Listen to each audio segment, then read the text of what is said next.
మాజీ ముఖ్యమంత్రి కేసీఆర్ కు మంత్రి కోమటిరెడ్డి వెంకటరెడ్డి బహిరంగ సవాల్ విసిరారు.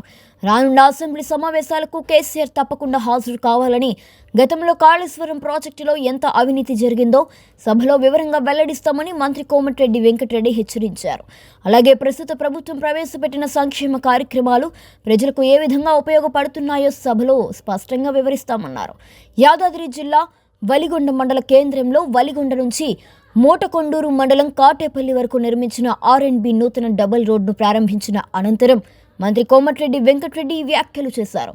రోడ్డు ప్రమాదాలను అరికట్టాలంటే ముందుగా రోడ్లని నాణ్యంగా, సురక్షితంగా ఉండాలని కూడా తెలిపారు. త్వరలో చిట్యాల భువనగిరి రహదారిని కూడా డబుల్ లైన్ రోడ్డుగా పూర్తి చేస్తామని హామీ ఇచ్చారు. ఈ కార్యక్రమంలో ఎమ్మెల్యే కుంభ అనిల్ కుమార్ రెడ్డి, బీర్ల ఐలయ్య, ఎంపీ చామల కిరణ్ కుమార్ రెడ్డి పాల్గొన్నారు. జగన్మోహన్ రెడ్డి గారు ఇంటికి భోజనాలు చూసి రాయలసీమ గిఫ్ట్ చేసి కట్టుకోవాలని చెప్పాడు. అక్కడ రోజా ఇంటికి పోయి ప్రజలకు తీసుకున్నాడు. రాయలసీమ రతనాలసీమ చేస్తాడు. నువ్వు అన్నవాళ్ళని వీడియోలన్నీ కూడా నేను బసంగా చూపించి మాట్లాడతాం. కేసీఆర్ రావాలని కోరుకుంటున్నాం. వస్తున్నా నేను చెప్పిన నాయకులు చెప్పింది లీకిస్తుంది తప్ప ఒత్తిడి మాత్రం మాకు నమ్మకం లేదు. వచ్చి ఏం చెప్తాడు? ఎందుకు రేషన్ కార్డు చేయలేదు సమాధానం ఉందా? ఇలా 5 లక్షలు ఇల్లు ముందు కడుతున్నాం. 100 ఒక్క ఇళ్లను కట్టిందా? ఒక్కటన్నా ఇల్లు కట్టిందా? రేపు పొద్దున్న నేను అడుగుతా అడుగుతా ఏం చేసావా? మా ఒలిగొండ ఒక ఇల్లు కట్టావా అంట.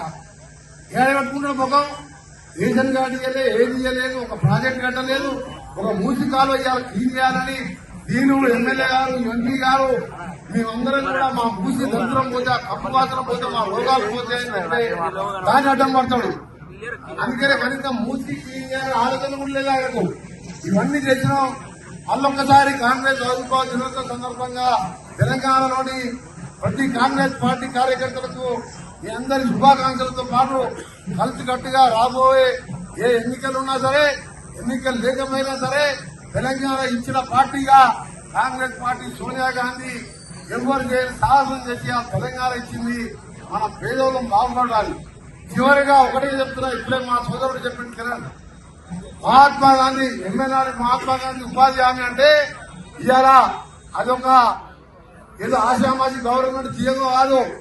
చట్టం ద్వారా పార్లమెంట్ లో రూపొందించిన రాజ్యాంగ హక్కుని ప్రతి పేదవాడికి 100 రోజులు కనీసం ఇవాళ పెడతామని చెప్పి 18 ఏళ్ల కింద మన్మోహన్ సింగ్ ప్రధానమంత్రిగా సోనియా గాంధీ గారు ఆలోచించి ఇందిరమ్మలాగా ప్రతి పేదవాడు ఉపవాసం ఉండకూడదు, వాళ్ళకు పని లేక బస్సు నుండి చనిపోకూడదని చెప్పి ఒక మంచి పథకం తెస్తే ఆ పథకాన్ని కూడా ఇవాళ పేరు మార్చి